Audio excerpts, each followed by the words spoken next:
नमस्कार, मी आकाश. Good morning. आज 15 August होतं. मराठी शाळेत गेलो होतो आणि आज झेंडावंदन वगैरे झालं. ही माझी अंगणवाडी.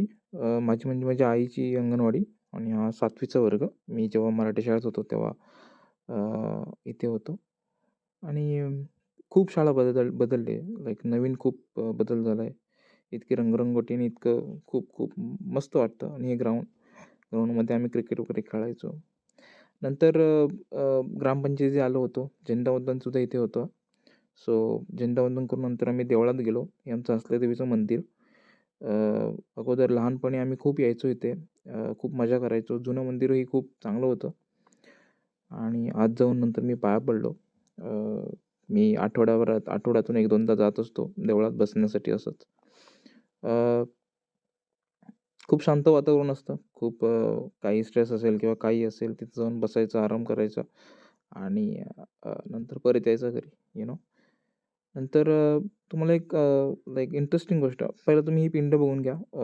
खूप खूप भारी आहे. इथे पूजा करणारे काका लाईक खूप चांगल्या प्रकारे निगा आणि काळजी राखत असतात आणि खूप कधीही गेलं तरी प्रसन्न असतं मंदिर, प्रसन्न वाटतं आणि आमच्या मूर्त्या वगैरे. तुम्हाला एक इंटरेस्टिंग गोष्ट म्हणजे ही आम्ही खूप वाजवायचो. लाईक ही मशीनवर चालायची. जेव्हा देवळात आली होती तेव्हा खूप इंटरेस्टिंग होती. आणि नंतर मग देवळातून मग मी जरा कामासाठी मुडकाघरला गेलो गाडीवरून. माझी गाडी नव्हती. विशालची गाडी होती.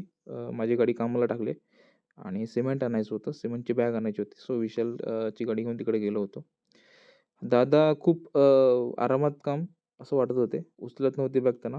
उचलता येत नव्हती, तरी पण ते उचलत होते आणि त्यांनी एकदाची माझ्या गाडीवरती सिमेंटची बॅग टाकली आणि मग नंतर सिमेंट घेतलं. पांढरं सिमेंटही पाहिजे होतं आज.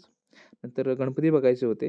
गणपती फिक्स करायचा होता. सो साटलांकडे गेलो गणपती बघण्यासाठी आणि खूप गणपती पाहिले. काही चांगले चांगले गणपती होते. लाईक प्राण्यांवरचे मी बघत होतो. पण ते बुक झाले होते आणि काही नवीन हे असेही ते तयार करत होते आणि छान वाटलं. मी गणपती बघतानाही ते तयार करतानाही पाहिले. आता फक्त गणपतींना कलर करायचेत आणि त्या मूर्त्या मग तयार होतील.